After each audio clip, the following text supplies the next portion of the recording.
Dando continuidade à nossa análise a respeito das novas normas concernentes à lei de improbidade administrativa, podemos nos perguntar: quem é o sujeito ativo do ato de improbidade? E o artigo 2º nos responde: para os efeitos dessa lei, consideram-se agente público o agente político, o servidor público e todo aquele que exerce, ainda que transitoriamente, então de forma temporária, ou sem remuneração, por eleição, nomeação, designação, contratação ou qualquer outra forma de investidura ou vínculo, mandato, cargo, emprego ou função nas entidades referidas no artigo 1º dessa lei.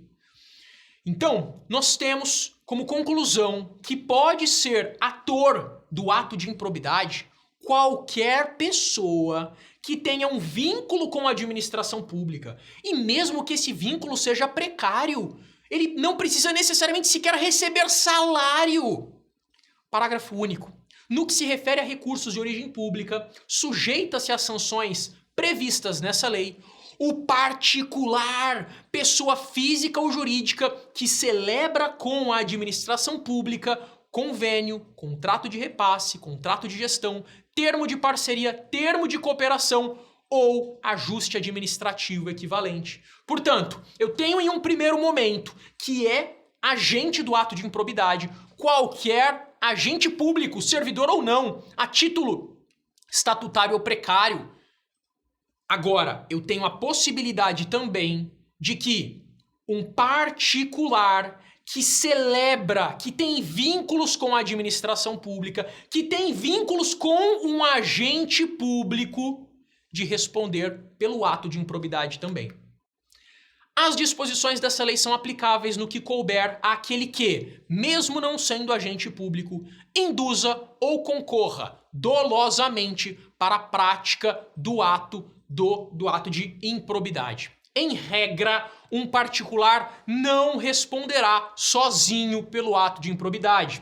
Ele responderá ao lado de um agente público por ter induzido, concorrido ou mesmo feito ali, de certa forma, alguma manipulação para a prática daquele ato doloso, ou mesmo no caso, e aí é um segundo momento, uma questão um pouco mais excepcional, em que ele tem uma vinculação com uma verba pública, ele tem um contrato público administrativo, ele tem alguma relação com a administração pública e nesse caso ele poderá eventualmente responder pelo ato de improbidade. Mas em um primeiro momento ele acaba sempre respondendo conjuntamente com o ator público que realizou aquele ato. Tudo bem? De forma excepcional, a gente vai precisar analisar o vínculo dele com a administração para que ele possa responder pela lei de improbidade. Parágrafo 1º. Os sócios, os cotistas, os diretores, os colaboradores de pessoa jurídica de direito privado não respondem pelo ato, salvo se, comprovadamente, houver participação e benefícios diretos, caso em que responderão nos limites de sua participação. Quer dizer, uma pessoa jurídica de direito privado que tem uma relação com a administração pública, por exemplo, não enseja necessariamente a responsabilidade dos sócios, dos diretores. Eles não necessariamente sabem ou participaram do que aconteceu. Então é basicamente uma forma de a lei dizer: não é porque a pessoa jurídica está sendo responsabilizada que eu preciso necessariamente, por um princípio de dupla imputação que a gente sabe que não funciona no Brasil, responsabilizar os diretores, responsabilizar os sócios, responsabilizar os cotistas. Vamos analisar o caso de forma pormenorizada e somente com relação à participação dos diretores, a participação dos sócios, a participação dos cotistas. Porque a gente já sabe que se eles agiram com uma negligência, com uma imprudência, com uma imperícia, eles não vão responder pela lei de improbidade. Porque aqui só vai responder pelo dolo. As sanções dessa lei não se aplicarão à pessoa jurídica caso o ato de improbidade administrativa seja também sancionado como ato lesivo à administração pública em que trata a Lei 12.846 de 2013. Ou seja, se o ato praticado aqui pela pessoa jurídica, não pela pessoa física, é um ato da Lei 12.846, eu vou precisar escolher uma lei. E qual foi a escolhida pelo próprio legislador? A 12.846. Então eu não irei utilizar-me da lei de improbidade administrativa quando há um ato que pode ser, na verdade, classificado como um ato lesivo à administração pública. Perfeito? E o sujeito passivo? Quem sofre com os atos do agente do servidor, do agente público que cometeu o ato de improbidade? O sujeito passivo do ato de improbidade administrativa é a administração pública, integrante do Poder Executivo, Legislativo ou Judiciário, no âmbito da União, dos estados e municípios, da administração direta ou indireta. Em regra, nós temos aqui que o sujeito que sofre o dano é a própria administração. Então, de forma reflexa, é a própria coletividade, é a própria sociedade que está sofrendo com isso. Por isso, a próxima pergunta que eu vou te fazer é lógica. Esta parte que sofreu com o dano será representada por quem? Se eu tenho um dano reflexo, a resposta está no artigo 7º. Se houver indícios de ato de improbidade, a autoridade que conhecer dos fatos representará o Ministério Público competente para as providências necessárias. E então, em um primeiro momento, você vai me perguntar: então, Arthur, quer dizer que só o Ministério Público é legitimado para defender essas pessoas jurídicas, essas pessoas jurídicas que foram afetadas por um ato de improbidade? Só o MP pode servir como... Só ele tem a capacidade postulatória para defender essas pessoas em juízo? Da leitura atenta da lei, da forma como ela está hoje, sim.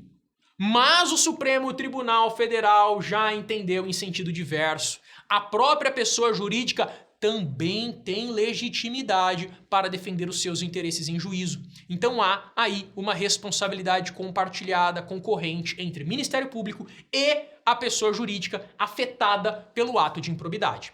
O texto frio da lei dá essa responsabilidade ao Ministério Público. O próprio Supremo Tribunal Federal retoma questões da lei anterior, que foi tão modificada, e traz de volta a própria pessoa jurídica defendendo seus interesses.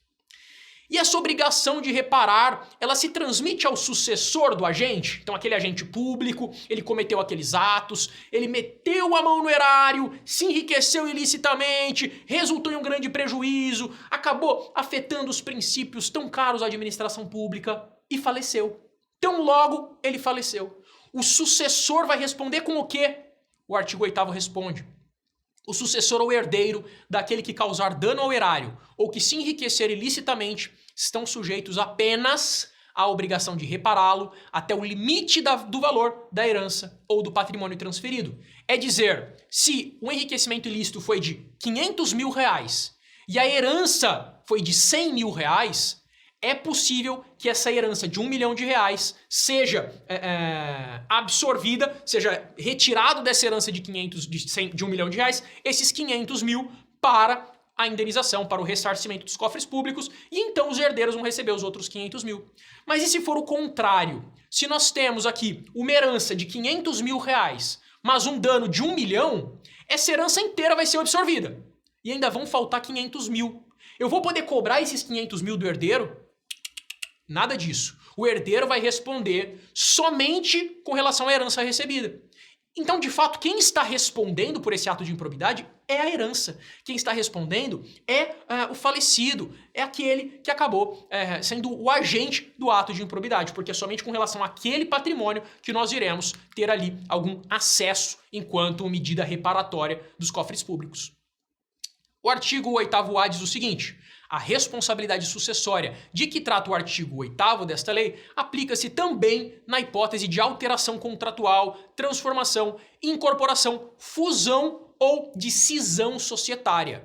Quer dizer, e o parágrafo único complementa, na fusão e incorporação, a responsabilidade da sucessora será restrita à obrigação de reparação integral do dano causado até o limite do patrimônio transferido, não lhe sendo aplicáveis as demais sanções previstas nessa lei, decorrentes de atos e de fatos ocorridos antes da data da fusão ou da incorporação, exceto no caso de simulação ou de evidente intuito de fraude devidamente comprovados. Quer dizer, pessoal, se eu tenho uma pessoa jurídica atuando, por exemplo, ao lado da administração pública, eu tenho uma entidade privada que recebe subvenções sociais, e aqui nessa entidade privada, que recebe verba pública, acontece uma incorporação, uma fusão, uma cisão, e parte desse patrimônio, que é público, é objeto de uma lei de improbidade. Alguém acabou dolosamente se apropriando de parte desses valores. Até onde essa pessoa jurídica nova vai responder por esses valores que anteriormente acabaram sendo objeto de um mau barateamento de uso. É dizer, eu preciso que essa nova pessoa jurídica, caso não haja uma simulação para esconder esse dinheiro, uma fraude evidente, eu não posso responsabilizar na integralidade essa nova pessoa jurídica. Eu vou precisar analisar qual foi a responsabilidade da pessoa jurídica anterior por aquele valor que acabou sendo mal utilizado, entender para onde foi esse valor. Vamos supor, houve uma cisão, a pessoa jurídica se dividiu. Parte foi para uma pessoa jurídica, parte foi para outra. Eu vou responsabilizar quem? Então, não é possível que eu responsabilize as duas ao mesmo tempo por todo o valor. A ideia é tentar trazer essa questão sucessória da pessoa física para a pessoa jurídica. Eu vou tentar responsabilizar essa nova pessoa jurídica no limite do valor transferido.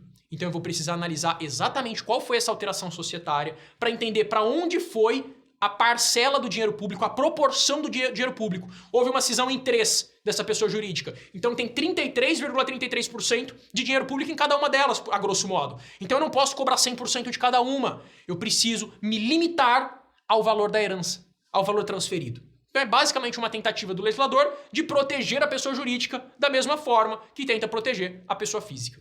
A gente volta já já aqui no Trilhante.